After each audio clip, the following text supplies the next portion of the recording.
ಕಲಬುರಗಿಯ ಹೃದಯ ಭಾಗದಲ್ಲಿ ಸಣ್ಣದಾಗಿ ಪ್ರಾರಂಭವಾದ ಕಲಾಶಾಲೆ ಈಗ ಬೃಹತ್ ಆಗಿ ಬೆಳೆದು MMK college of visual art ಎಂದು ಹೆಸರುವಾಸಿಯಾಗಿದೆ. ಈ ಕಾಲೇಜಿನ ಪ್ರಾಂಶುಪಾಲರು ಹಾಗೂ ಕಲಾವಿದರು ಆದ ವಿ.ಜಿ. ಅಂದಾನಿಯವರು ಹಗಲಿರುಳು ದುಡಿದು ಈ ಕಲಾಶಾಲೆಯನ್ನು ಬೃಹತ್ತಾಗಿ ಬೆಳೆಸಿದ್ದಾರೆ.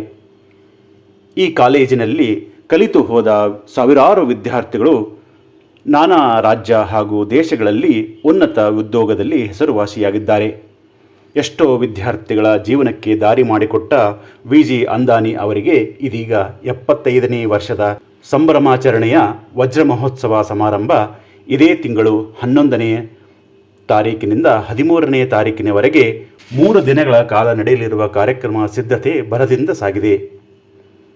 ರಾಷ್ಟ್ರೀಯ ಹಾಗೂ ಅಂತಾರಾಷ್ಟ್ರೀಯ ಮಟ್ಟದಲ್ಲಿ ಹೆಸರುವಾಸಿಯಾಗಿರುವ ವಿ.ಜಿ. ಅಂದಾನಿಯವರಿಗೆ 75ನೇ ವರ್ಷದ ಹುಟ್ಟುಹಬ್ಬ. ಕಲಬುರಗಿಯ ದಿ ಐಡಿಯಲ್ ಫೈನ್ ಆರ್ಟ್ ಮುಖ್ಯಸ್ಥರಾದ ಅಂದಾನಿಯವರ ವಜ್ರ ಮಹೋತ್ಸವ ಕಾರ್ಯಕ್ರಮವನ್ನು ಕುರಿತು ಅಂದಾನಿಯವರ ವಿದ್ಯಾರ್ಥಿ ಬಳಗ ಇಂದು ನಗರದ ಪತ್ರಿಕಾ ಭವನದಲ್ಲಿ ಪತ್ರಿಕಾಗೋಷ್ಠಿ ಏರ್ಪಡಿಸಿ ಪತ್ರಕರ್ತರನ್ನು ಉದ್ದೇಶಿಸಿ 3 ದಿನದ ಕಾರ್ಯಕ್ರಮದ ಕುರಿತು ಟಿ. ದೇವೇಂದ್ರ ಅವರು ವಿಸ್ತಾರವಾಗಿ ತಿಳಿಸಿದರು. ನಮ್ಮ ಗುರುಗಳ ನೆಚ್ಚಿನ ನಿಮ್ಮೆಲ್ಲರ ನೆಚ್ಚಿನ ಈ ಭಾಗದ ನೆಚ್ಚಿನ ಗುರುಗಳಾದಂಥ ಪ್ರೊಫೆಸರ್ ವಿ.ಜಿ. ಅಂದಾನಿಯವರ 75 ವರ್ಷದ ವಜ್ರ ಮಹೋತ್ಸವವನ್ನು ವಿಜೃಂಭಣೆಯಿಂದ ಆಚರಣೆ ಮಾಡೋಣ ಅಂತ ನಾವೆಲ್ಲ ಸಭೆ ಸೇರಿ ಮೀಟಿಂಗ್ ಮಾಡಿಕೊಂಡು ಮತ್ತು ಫೋನ್ ಮುಖಾಂತರ ನಾವೆಲ್ಲ ಸೇರಿಕೊಂಡು ಅವರು ಈಗ ಬರ್ತಕ್ಕಂಥ ಜುಲೈ 11, 12 ಮತ್ತು 13ನೇ ತಾರೀಕಿನಿಂದ ವಿಜೃಂಭಣೆಯಿಂದ ಏನಪ್ಪ ಅಂತಂದರೆ ನಾವು ಈ ಕಾರ್ಯಕ್ರಮವನ್ನು ಹಮ್ಮಿಕೊಂಡಿದ್ದೇವೆ. ಈ ಕಾರ್ಯಕ್ರಮದಲ್ಲಿ 3 ದಿನ ಕಾರ್ಯಕ್ರಮದಲ್ಲಿ 11ನೇ ತಾರೀಕು ದಿನ ಈ ರಾಷ್ಟ್ರದ ಇವರ ವಿದ್ಯಾರ್ಥಿಗಳಿಗೆ ಸೀಮಿತವಾದಂಥ ಹೆಸರಾದಂಥ ಕಲಾವಿದರ 50 ಜನ ಕಲಾವಿದರ ಕ್ಯಾಂಪ್ಗಳನ್ನು ಮಾಡ್ತಾಯಿದ್ದೀವಿ 11 ಮತ್ತು 12ನೇ ತಾರೀಕು ದಿನ. ಆಮೇಲೆ 13ನೇ ತಾರೀಕು ದಿನ ತುಂಬ ಸರ್ ಅವರ ಅಭಿನಂದನಾ ಕಾರ್ಯಕ್ರಮವನ್ನು ವೀರಶೈವ ಕಲ್ಯಾಣ ಮಂಟಪದಲ್ಲಿ ಹಮ್ಮಿಕೊಳ್ಳಲಾಗಿದೆ. ಈ 2 ದಿನ 11 ಮತ್ತು 12 ದಿ ಐಡಿಯಲ್ ಫೈನ್ ಆರ್ಟ್ ಸಂಸ್ಥೆಯ ಆವರಣದಲ್ಲಿ ನಡೀತಾ ಇದ್ದಾವೆ ಈ 2 ಕಾರ್ಯಕ್ರಮಗಳು. ಆಮೇಲೆ 13ನೇದು ಮಾತ್ರ ವೀರಶೈವ ಕಲ್ಯಾಣ ಮಂಟಪದಲ್ಲಿ ಹಮ್ಮಿಕೊಳ್ಳುತ್ತೆ. ಯಾಕೆ ಕಾರಣ ಅಂತಂದರೆ ಸಾವಿರಾರು ಅಂದಾನಿಯವರ ಶಿಷ್ಯರು ಅಂದರೆ ಅಂದಾನಿ ಅವರ ಮಕ್ಕಳೇ ಅಂತ ನಾನು ಹೇಳಿಕ್ಕೆ ಇಷ್ಟಪಡ್ತಾ ಇದ್ದೀನಿ. ಅಷ್ಟು ವಿದ್ಯಾರ್ಥಿಗಳು ಮಕ್ಕಳಂತ ನೋಡ್ಕೊಂಡಿದ್ದಾರೆ. 5,000 ವಿದ್ಯಾರ್ಥಿಗಳಿದ್ದಾರೆ ಅವ್ರದ್ದು. ಅವರೆಲ್ಲ ಭಾಳ ಜನ ಬರೋ ಸಾಧ್ಯತೆ ಇದೆ. ಅದಕ್ಕಾಗಿ ಈ ಮಳೆಗಾಲ ಇರುವುದರಿಂದ ವೀರಶೈವ ಕಲ್ಯಾಣ ಮಂಟಪದಲ್ಲಿ 13ನೇ ತಾರೀಕು ಅಭಿನಂದನಾ ಕಾರ್ಯಕ್ರಮವನ್ನು ಹಮ್ಮಿಕೊಳ್ತಾ ಇದೆ.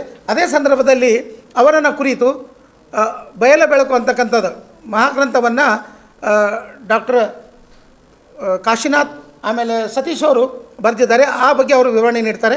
ಆಮೇಲೆ ಚಿತ್ರಕಲೆ ಬಗ್ಗೆ ಮಕ್ಕಳ ಸ್ಪರ್ಧೆ ಬಗ್ಗೆ ಡಾಕ್ಟರ್ ಪೂರ್ಣಿಮಾ ಪೇಟವನ್ನು ನೀಡಲಿದ್ದಾರೆ. ಅಲ್ಲಿ ಆ ಕಾರ್ಯಕ್ರಮವನ್ನು ನಾವು ವೀರಶೈವ ಕಳೆದ 13ನೇ ತಾರೀಕು ಹಮ್ಮಿಕೊಳ್ಳಲಾಗಿದೆ. ಈ ಕಾರ್ಯಕ್ರಮಕ್ಕೆ ಇಲ್ಲಿ ಕಲಿತ ವಿದ್ಯಾರ್ಥಿಗಳು ನಾನಾ ರಾಜ್ಯ ಹಾಗೂ ದೇಶಗಳಿಂದ ಆಗಮಿಸುತ್ತಿರುವುದು ಹೆಮ್ಮೆಯ ವಿಷಯವಾಗಿದೆ. ಈ ಕಾರ್ಯಕ್ರಮದ ಉದ್ಘಾಟನೆಯನ್ನು ಸನ್ಮಾನ್ಯ ಶ್ರೀ ಲೋಕಸಭಾ ಸದಸ್ಯರಾದಂಥ ರಾಧಾಕೃಷ್ಣ ದೊಡ್ಡಮನಿ ಅವರು ಉದ್ಘಾಟನೆ ಮಾಡಲಿದ್ದಾರೆ. ಅದೇ ರೀತಿಯಾಗಿ ಮುಖ್ಯ ಅತಿಥಿಗಳಾಗಿ ಶ್ರೀಮತಿ ಸುರಭಿ ರಾಣಿ ದೇವಿ ಅಂದರೆ ಇವರು ನರಸಿಂಹರಾವ್ ನಮ್ಮ ಮಾಜಿ ಪ್ರಧಾನಮಂತ್ರಿ ಅವರ ಮಗಳು ಪಿ.ವಿ. ನರಸಿಂಹರಾವ್ ಅವರ ಮಗಳು ಹೈದರಾಬಾದಿಂದ ಅವರು ಬರ್ತಾ ಇದ್ದಾರೆ, ತೆಲಂಗಾಣದಿಂದ. ಅವರು ಕೂಡ ಈ ಮುಖ್ಯ ಅತಿಥಿಯಾಗಿ ಆ ಕಾರ್ಯಕ್ರಮದಲ್ಲಿ ಭಾಗವಹಿಸ್ತಾರೆ. ನಮ್ಮ ದಕ್ಷಿಣ ಮತಕ್ಷೇತ್ರದ ಶ್ರೀ ಮಲ್ಲಂಪ್ರಭು ಪಾಟೀಲ್ ಕೂಡ ಈ ಕಾರ್ಯಕ್ರಮದಲ್ಲಿ ಭಾಗವಹಿಸ್ತಾ ಇದ್ದಾರೆ. ಆಮೇಲೆ ಡಾಕ್ಟರ್ ಎಮ್.ಎಸ್. ಮೂರ್ತಿ ಅವರು ಕೂಡ ಮಾಜಿ ಅಧ್ಯಕ್ಷರು ಕರ್ನಾಟಕ ಲಲಿತ ಕಲಾ ಅಕಾಡೆಮಿ ಬೆಂಗಳೂರು, ಇವರು ಕೂಡ ಭಾಗವಹಿಸ್ತಾ ಇದ್ದಾರೆ. ಆಮೇಲೆ ನಮ್ಮ ಐಡಿಯಲ್ ಫೈನ್ ಆರ್ಟ್ ಇನ್ಸ್ಟಿಟ್ಯೂಟದ ಅಧ್ಯಕ್ಷರಾದಂಥ ಶ್ರೀ ರಾಜಶೇಖರ್ ಕೆ. ಪಾಟೀಲ್ ಕೂಡ ಈ ಕಾರ್ಯಕ್ರಮದಲ್ಲಿ ಆಗಮಿಸ್ತಾ ಇದ್ದಾರೆ. ಆಮೇಲೆ ಇದು ಉದ್ಘಾಟನೆ ಆದ ನಂತರ ನಮ್ಮೆಲ್ಲರ ನೆಚ್ಚಿನ ಸನ್ಮಾನ್ಯ ಶ್ರೀ ಡಾಕ್ಟರ್ ಶರಣಪ್ರಕಾಶ್ ಪಾಟೀಲ್ ಮಾನ್ಯ ವೈದ್ಯಕೀಯ ಸಚಿವರು ಕೂಡ ಈ ಕಾರ್ಯಕ್ರಮದಲ್ಲಿ ಭಾಗವಹಿಸ್ತಾ ಇದ್ದಾರೆ.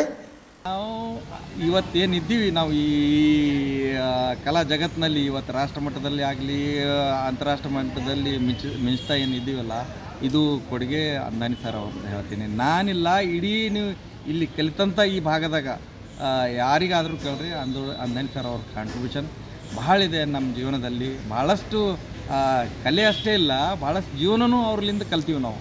ಹೀಗಾಗಿ ಅಂದಾನಿ ಸರ್ ಅವ್ರಿಗೆ ಯಾರಿಗೂ ಮರಿಲಿಕ್ಕಾಗಲ್ಲ. ಮತ್ತು ನಾವೇ ಅಲ್ಲ, ಸಾಮಾನ್ಯ ಜನರು ಕೂಡ ಅಂದಾನಿ ಸರ್ಗೆ ಈ ಭಾಗದಾಗ ಮರಿಲಿಕ್ಕೆ ಸಾಧ್ಯನೇ ಇಲ್ಲ. ಹೀಗಾಗಿ ಅತಿ ಭರ್ಜರಿಯಿಂದ ನಾವು ಆಚರಿಸ್ತಿದ್ದೇವೆ. ತಾವುಗಳು ಕೂಡ ಆ ಫಂಕ್ಷನ್ಗೆ ಬರಬೇಕಂತೂ ನಾನು ಮನವಿ ಮಾಡ್ಕೊಳ್ತಾ ಇದ್ದೀನಿ. ಬಗ್ಗೆ ನಮಸ್ಕಾರ.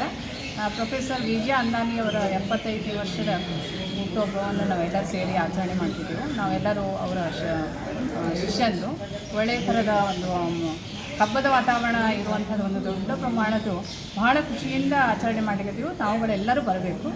ನಮಸ್ಕಾರ.